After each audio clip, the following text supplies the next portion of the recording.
আসসালামু আলাইকুম গাইস, দেখুন আজকে আমি আবারও পুঁইশাক গাছের কাছে চলে এসেছি।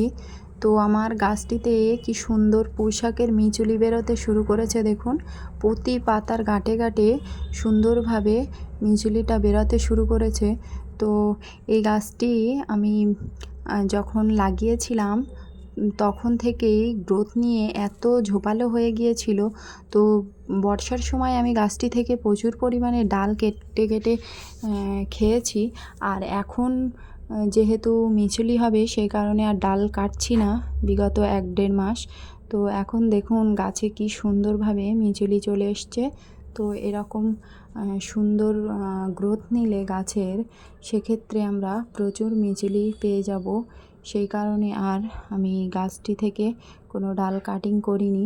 তো এখন দেখুন প্রতি পাতার গাঁটে গাঁটে সুন্দর মতো মিচুলি বেরাতে শুরু করেছে।